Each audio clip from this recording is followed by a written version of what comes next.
श्री कृष्ण के अवतार काल में उद्धव जी से बड़ा ब्रह्मज्ञानी इस भूलोक में कोई दूसरा नहीं था। ब्रह्मविद वरिष्ठ थे उद्धव जी, सबसे बड़े ब्रह्मज्ञानी हैं। और उन ब्रह्मज्ञानी उद्धव जी को बड़ी पीड़ा होती जब हमारे ब्रज के ठाकुर, हमारे प्राण प्यारे श्री कृष्ण उधो मोहि ब्रज विसरत नाय। हमें ब्रज नहीं विसरता है, हमें ब्रज की याद आती है। ब्रज की कुंज निकुंज, यमुना जी की पुलिन, गैया बछड़ा गोपी ग्वाल बाल, नंद बाबा यशोदा मैया, वृषभानु बाबा कीर्ति मैया, ब्रज गोपियां और श्री राधा रानी का नाम लेते लेते तो वे मूर्छित हो जाते हैं। उद्धव जी अपने मन में सोचते हैं कि हमारी बुद्धि में भ्रम तो नहीं है श्री कृष्ण को लेकर। कृष्णस्तु भगवान स्वयं, इस बात पर पूर्ण विश्वास है कि श्री कृष्ण पूर्ण परब्रह्म परमात्मा है, इसमें कोई संदेह नहीं है। लेकिन आश्चर्य है, इस परब्रह्म में, इस परमात्मा में परब्रह्म का, परमात्मा का कोई लक्षण नहीं घट रहा है। ये कैसा परमात्मा है? अरे जो विभु है, व्यापक है, उसे ब्रह्म कहते हैं। और जो व्यापक है, ध्यान में आई बात, जो एक देशीय हो उसका संयोग भी होगा और उसका वियोग भी होगा। और जो सर्वदेशीय होगा उसका वियोग कहां से होगा? एक देशी है तो संयोग वियोग है, और जो सर्वदेशीय है उसका संयोग वियोग कहां?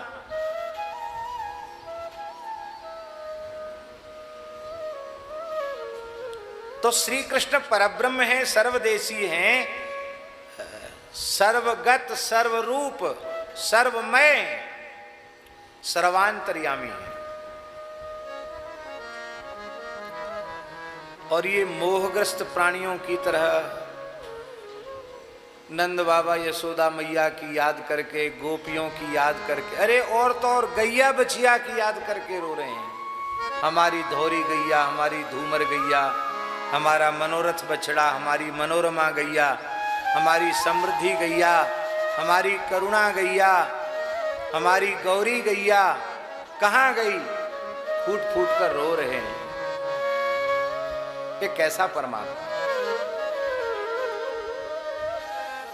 उद्धव जी से नहीं रहा गया।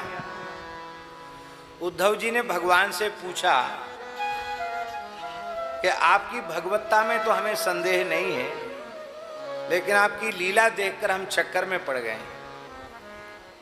आप ये मोहग्रस्त प्राणियों की तरह रोते क्यों हैं? आप सच्चिदानंद घन हैं, फिर आपको ये रोना धोना शोभा नहीं देता। ये तो ठीक नहीं है, आपके स्वरूप के विरुद्ध है, ये स्वरूपान रूप नहीं है। क्यों रोते हैं आप? आपके रोने का कारण हमारी समझ में नहीं आ रहा है। भगवान बोले, उद्धव तुम्हें पता नहीं है, ये यथा माम प्रपद्यन्ते तांस तथैव भजाम्यहम्। जो जिस प्रकार से मुझे भजते हैं मैं भी उनको उसी प्रकार से भजता हूँ। तो हमारे विरह में ब्रजवासी दिन रात रो रहे हैं। ब्रज के बिरही लोग बिचारे, ब्रज के बिरही लोग बिचारे, बिनु गोपाल ठगे से ठाणे, अति दुर्बल तनकारे, ब्रज के बिरही लोग बिचारे। और भैया जी कहाँ तक कहेंगे? जो को कान कान कही टेरत, असुवन बहत पनारे, ब्रज के बिरही लोग विचारे। आहा,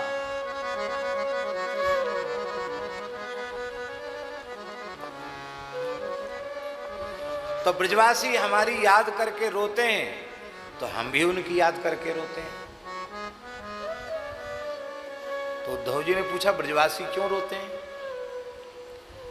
अब समझ में आई ना बात, नब्ज पकड़ में आ गई कि ब्रजवासी आपके व्यापक ब्रह्म रूप का अनुभव नहीं करते।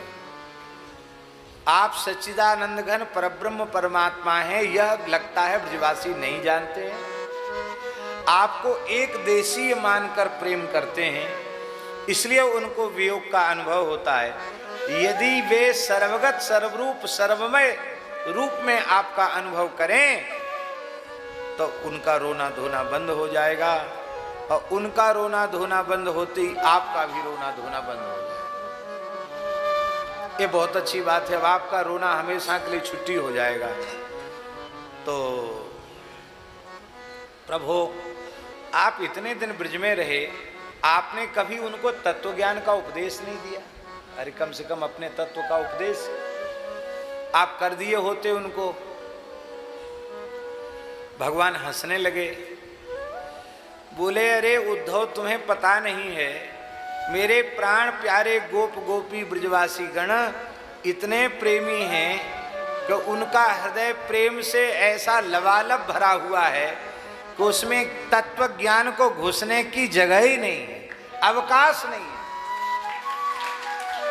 भगवान बोले, उद्धव जी बोले, आपने कोशिश की? अरे बोले, कोशिश क्या करते भाई, भीतर कुछ खाली हो तब तो कुछ घुसाया जाए, भीतर जगह ही नहीं है तो ज्ञान कहां से घुसेगा भीतर? उद्धव जी बोले, हम नहीं मान सकते, आपने प्रयास ही नहीं किया। हमारा विचार है कि यदि उन्हें उपदेश दे करके आपका तत्व ज्ञान कराया जाए तो उनका भी दुख दूर हो जाएगा और आपका भी दुख दूर हो जाएगा। भगवान ने मन में सोचा कि ये तो धरती से नहीं, ये तो स्वर्ग से, बृहस्पति जी के विश्वविद्यालय से पीएचडी डीलिट और पीएचडी डीलिट से भी आगे कुछ होता होगा, सो सब करके आए हैं। तो इनको थोड़ी खुजली चल रही है ज्ञान के उपदेश की, तो चलें भाई इनकी थोड़ी खुजली मिटा दें। तो भगवान ने उद्धव जी को ब्रज में भेजा। अब हम वो बात कहेंगे तो ये प्रसंग छूट जाएगा, लेकिन इतना ही समझो कि उद्धव जी जब ब्रज में गए, ब्रजवासियों का प्रेम देखा, नंद बाबा यशोदा जी का प्रेम देखा, तो उद्धव जी रो पड़े। और उद्धव जी के मुख से सहज ही निकला, महाराज जी, युवाम श्लाघ्य तमौ नूनम। आप दोनों इस मृत्युलोक में सबसे अधिक भाग्यशाली हैं।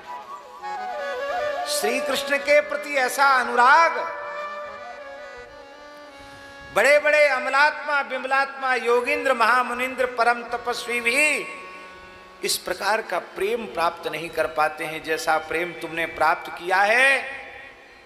तुम्हारा जन्म लेना सफल हो गया, तुम्हारा शरीर धारण करना सफल हो गया। ये तो नंद बाबा यशोदा जी के प्रेम को देख के उद्धव जी की दशा हुई।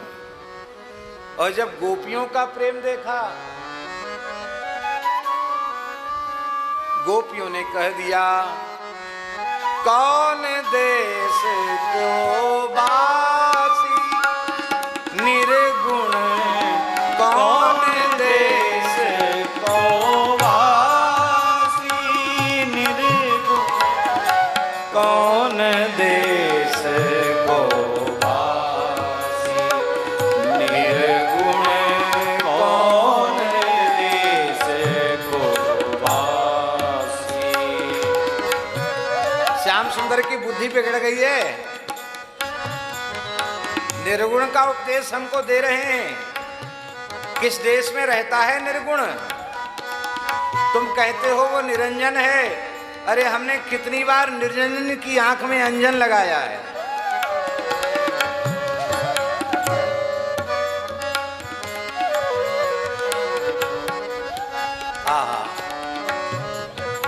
और तुम उपदेश दे रहे हो मुझे। ऊधो मन ना भये 10 20, ऊधो मन ना भये 10 20, मन ना भये 10 20, ऊधो मन ना भये 10 20, ऊधो मन ना भये 10 20, ऊधो मन ना भये 10 20। एक हूँ तो सो गयो श्याम संग, एक हूँ तो गयो श्याम संग, को आराधे ईश ऊधो, को आराधे ईश ऊधो मन ना भये 10 20, ऊधो मन ना भये 10 20। हा हा हा।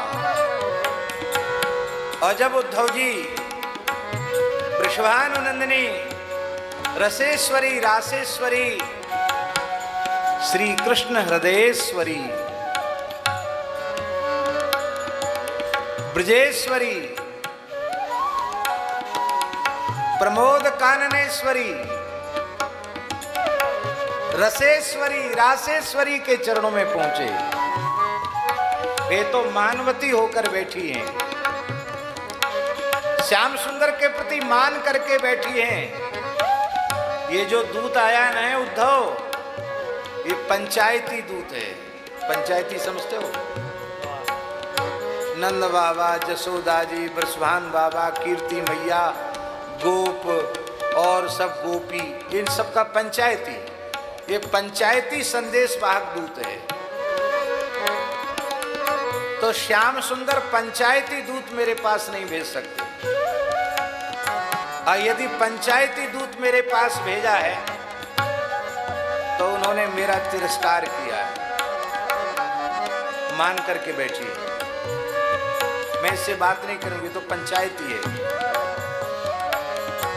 ठाकुर जी ने सोचा हमने तो भेजा ही इसलिए था उद्धव को कि श्री जी से कुछ वार्तालाप हो जाए तो उद्धव का हृदय बदल जाए। क्योंकि प्रेम की सर्वोच्च अवस्था मादनाख्य महाभाव का साक्षात स्वरूप जो तत्व है उसी का नाम है श्री राधा। श्री राधा, श्री राधा, वही राधा रानी। हाँ,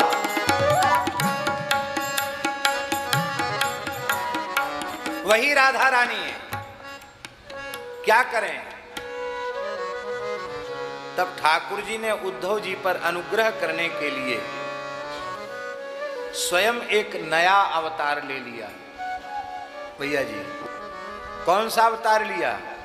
भ्रमरा अवतार। कौन सा अवतार? ये भौरा कोई प्रकृति जगत का भौरा नहीं है, ये श्री कृष्ण ही भ्रमर बनकर आए हैं।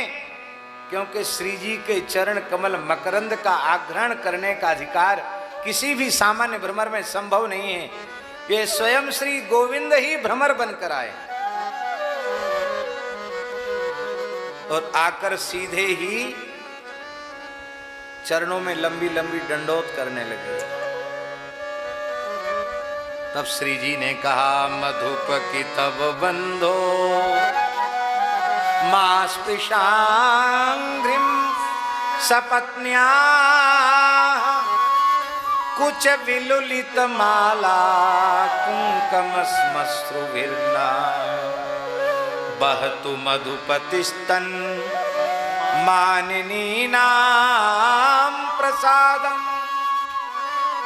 आहा, बहतु मधुपतिस्तन मानिनी नाम प्रसादम। क्या कह उद्धव जी महाराज कह रहे हैं, राधा रानी कह रही हैं, मधुप, मधुप माने मधु का पान करने वाला। यहां भैया जी बड़ी विलक्षण बात है, श्री कृष्ण भी मधुप हैं। मधुनी पिबति इति मधुपा, जो मधुओं को पिए उसको कहते हैं मधुप। ये पुष्पों के मधु को, पराग को पीता है इसलिए मधुप है। और श्री कृष्ण अधर सुधा रस को पीते हैं इसलिए मधुप है। वो अधर सुधा ही मधु है, उस मधु को पीते हैं इसलिए भी मधुप है। जो जैसा होता उसकी दोस्ती भी वैसे ही लोगों से होती है। दूसरा एक भाव है, मधुप माने पियक्कड़।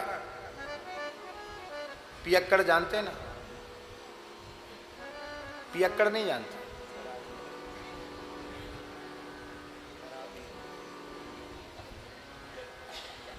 महाव्यसनी, बिना पिए रह न सके। मद्यप। अब क्या करें, विषय बहुत गंभीर हो जाएगा, सबके पल्ले नहीं पड़ेगा। सब तरह के भाव दिए गए मधुप। और देखो श्री कृष्ण भी मधुप हैं और तू भी मधुप है। वो अधर सुधा मधु पीते हैं इसलिए मधुप हैं। और तू पुष्प के कलियों के पराग की मधु को पीता है इसलिए तू भी मधुप है। श्री कृष्ण कितब हैं और तू भी कितब है। कितब माने जानते हो? धूर्त। ये हम आप नहीं कह सकते। अरे हम आप नहीं, ब्रह्मा जी की, शंकर जी की हिम्मत नहीं जो भगवान को कितब कह दें।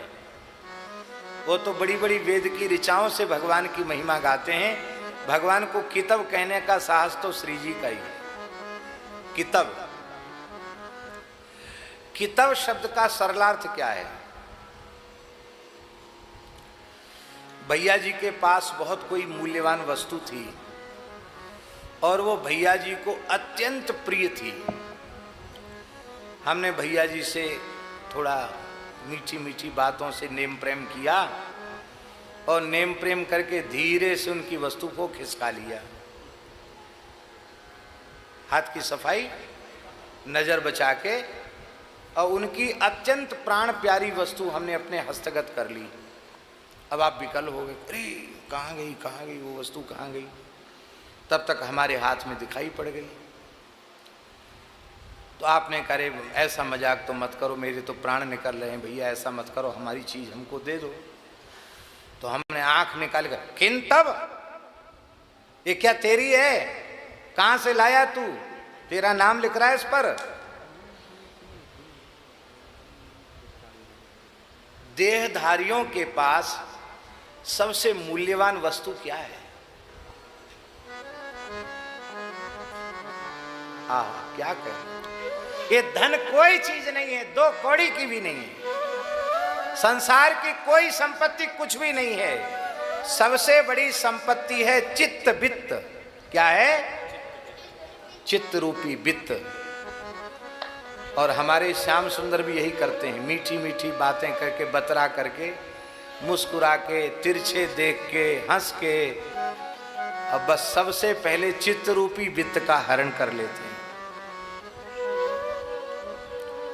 चित्तम सुखे न भवताप हृतम, गोपियां कह रही हैं। बड़ी आराम, बड़ी प्रेम से आपने हमारे चित्त को चुरा लिया। अब फिर गोपियां कहती हैं, अब चित्त चुराने के बाद कहते हैं, जाओ जाओ जाओ जाओ, अब यहां क्यों खड़ी हो, जाओ। अरे चली तो जाएं हम, भले आदमी, हमारी वस्तु तो हमें वापस दे दो। तब ठाकुर जी ने आंख दिखा के कहा, किन तब, तेरा कहां से आया, तेरी वस्तु कहां से आई? ये कितब हैं, धूर्त हैं, और तू भी धूर्त ही है। किसी बगीचे में कोई पुष्प खिलता है, कली खिलती है, तो उसकी तू स्तुति करके, गुणगान करके, डंडोती लगा के, परकम्मा करके उसको राजी कर लेता है, फिर उसके सर्वस्व मधु का, पराग का हरण कर लेता है, और फिर वो बेचारी कली देखती ही रह जाती है। कह रहे भाई कहाँ जा रहे हो? पर तू देखता भी नहीं मुड़ करके, सार सर्वस्व हरण करके तू भी चला जाता, तू भी कितब है। मां स्पृशांघ्रिम, तू मेरे चरणों का स्पर्श मत कर। क्यों? इसलिए स्पर्श मत कर कि क्योंकि तू अपने मुख से मेरे चरणों को चूम रहा है, प्रणाम कर रहा है, तो तेरा मुख तो झूठा है। श्याम सुंदर ने तुझे दूत बना के भेजा, तो कह के भेजना चाहिए कि पहले तो लाला तू ऐसो कर, तू जमुना जी में मोहड़ो धो ले, फिर अपने पीताम्बर से तेरे मोहड़ो पोंछ देते, फिर भेजते तो कोई बात नहीं। पर वे इतने गंवार निकले हैं, हम तो उनको बड़े महली समझते थे, लेकिन तो अब वे तो बिल्कुल गैया चराए हुए वारे निकले। तुझे भेजा था तो कम से कम कुछ छिपा करके तो भेजते। तेरा मुख पीला है, और ये पीला, भौरे का मुख पीला होता है, तो उत्प्रेक्षा दे रही, ये पीला क्यों है तेरा मुख? बोली ये श्री कृष्ण अपने कंठ में जो तुलसी, कुंद, मंदार, पारिजात, सरोरुह आदि की माला धारण करते हैं, बनमाला, उन बनमाली श्री कृष्ण ने मथुरा की नागरियों का प्रेम पूर्ण प्रगाढ़ आलिंगन किया होगा। उस आलिंगन से उनकी जो बनमाला है वो मसल गई होगी, प्रगाढ़ आलिंगन से। तो उन मथुरा की नागरियों के उरोजों पर लगा हुआ जो केसर, कुमकुम, चंदन का लेप है, विचित्र पत्रावली है, वो श्री कृष्ण के दर्शन के क्षण में सात्विक भावों के जागृत होने से उनके श्रीअंग में स्वेद आ गया होगा, स्वेद से वो गीला हो गया होगा, और वो गीला गीला उनके वक्षस्थल का उच्छिष्ट चंदन, केसर, कुमकुम तेरी श्री कृष्ण की बनमाला में लग गया, और उस बनमाला पर तू बैठा होगा सुगंध के लोभ से, तो मेरी सौतों की छाती की उच्छिष्ट श्री कृष्ण की बनमाला में लगी वही है, और उसको तूने मुंह से चाटा है, इसलिए तेरा मुंह जूठा हो गया। तू इस अपवित्र मुख से मेरा स्पर्श मत कर। हाँ, क्या कहना, एक दो भाव नहीं, इतने भाव हैं कि उनको सुन करके उद्धव जी तो जार जार रोने लगे, और राधा रानी तो भाव समाधि में चली गई। और श्री उद्धव जी जो ये कह के आए थे कि श्री कृष्ण अब देखो, अब आप आखिरी आज जितना रोना हो, आज छूट पट्टी ते रोए ले। अब हम जा रहे हैं ना ब्रज में, ना तो अब ब्रजवासियों को रोना है और न तुमको रोना पड़ेगा, किसी को नहीं रोना पड़ेगा। हम सबको तत्व ज्ञान का उपदेश करके आए। गए थे इसलिए कि आज तो हम पहुंचेंगे, कल रुकेंगे, नहीं तो कल ही आ जाएंगे, और नहीं तो परसों तो हम अवश्य आ जाएंगे। और जब उद्धव जी ब्रज में गए तो सुखदेव जी महाराज आज्ञा कर रहे हैं, उवास कतिचिन मासान, 6 महीने तक उद्धव जी ब्रज में रहे। कितने महीने तक? जा ही नहीं रहे थे। गोपियां कह रही थी उनकी याद नहीं आ रही, बोले नहीं नहीं, उनको अब वहीं मौज करना है, हम तो बस यहीं सोहनी सेवा करके अपना जीवन गुजार देंगे, हमको इन प्रेमियों के चरणों में ही रहने दो, हमको उस निष्ठुर के पास अब नहीं जाना है, अब उस निष्ठुर के पास हमको नहीं जाना है।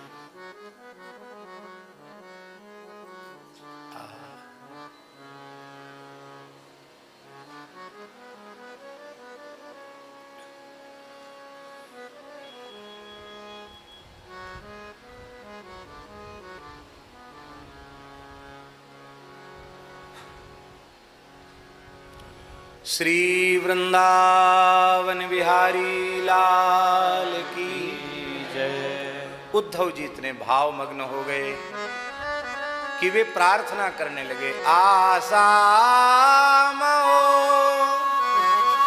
चरण रेणु जुसामहं श्याम वृंदावने किमपि गुल्मलतौषधीनां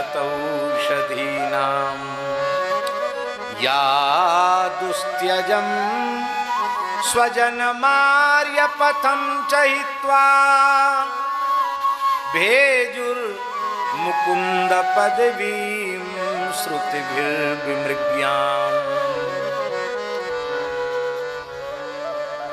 हे नाथ, मेरे ऊपर आपकी कृपा है, यदि आप प्रसन्न हैं तो इन ब्रजवासियों की गोपियों की चरण रज का सेवन करने का सौभाग्य हमको मिल जाए। उद्धव रूप से तो लगता है अति दुर्लभ है, मैं ब्रज की कोई गुल्म बन जाऊं, लता बन जाऊं, औषधि बन जाऊं, जो इन प्रेम विरहणी ब्रजांगनाओं की चरण रज मेरे ऊपर पड़े और मैं कृतकृत्य हो जाऊं। अब भगवान का नाम भक्तवांछा कल्पतरु है। भगवान ने उद्धव जी की इच्छा को पूर्ण किया है। स्कंद पुराण में लिखा है, गोवर्धन गिरि निकटे सखी स्थले तद्रजः कामः तत्रत्यांकुरवल्ली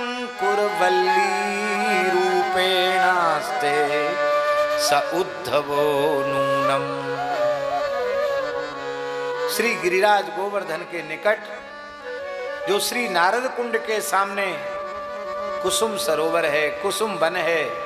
ये कुसुम वन केवल पुष्प वन नहीं है, ये कुसुमा श्री राधा रानी है, वृषभानु की दुलारी, वह तो फूलन हूसों प्यारी। ऐसी फूलों से वेदिक सुकुमारी लाडली श्री राधा रानी का कुसुम श्रृंगार करते हैं। इस वन में निवृत्त निकुंज है ये कुसुम वन।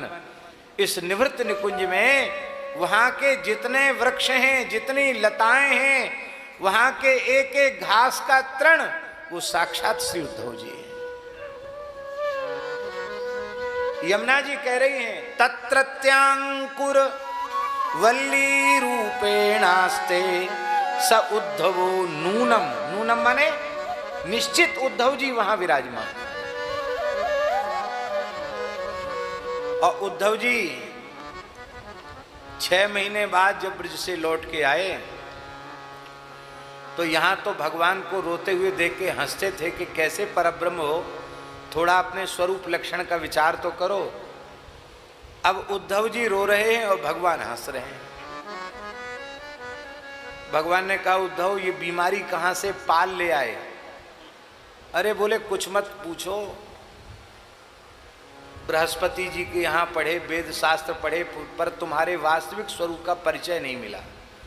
वास्तविक स्वरूप का परिचय तो ब्रज में जाकर मिला। भगवान बोले क्या मिला? बोले तुम निर्दयता के समुद्र हो। तुम्हारे जैसा निर्दय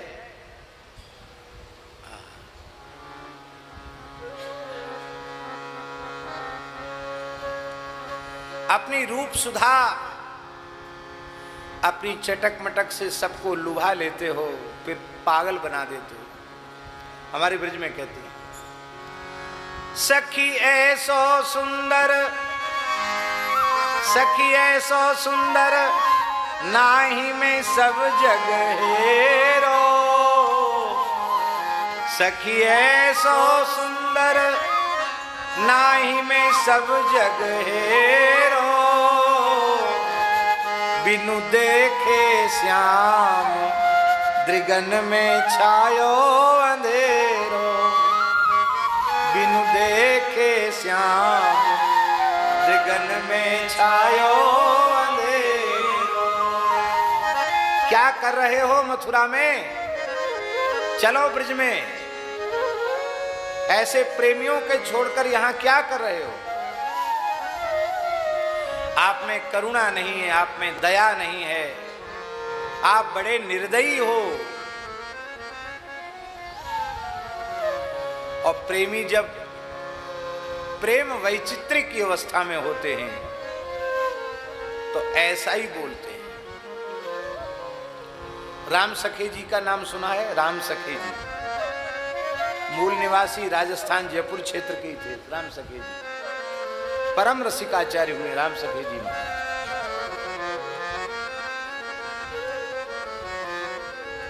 चित्रकूट प्रमोद वन में निवास कर रहे थे और वहां श्री सीताराम जी की मधुर भाव की रसोपासना में प्रवृत्त थे। उनके सेव्य शालिग्राम जी आज भी मैहर में बड़े अखाड़े में विराजमान हैं, जिनको वो युगल सरकार के रूप में उपासना करते थे, सीताराम जी के रूप में। तो जैसे अपने राधा सरेश्वर भगवान है सूक्ष्म, ऐसी सूक्ष्म है वो, तो उनको यहाँ बटुआ में रखते थे। तो सेवा के लिए जल खींच रहे थे और वो बटुआ खुल गया पता नहीं कैसे, और वो डुब से चले गए कुआं में। अब इतने गहरे में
श्री जानकी नाथ भगवान की जय।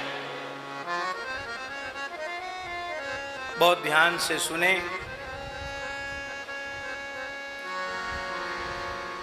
श्री उद्धव जी,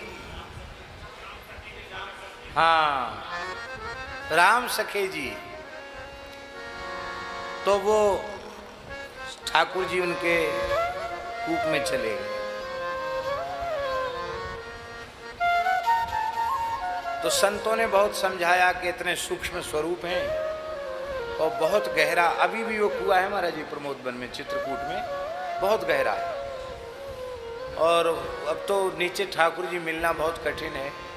और आपने कहा जब ठाकुर जी चले गए तो मैं जीवित ही क्यों रहूँगा।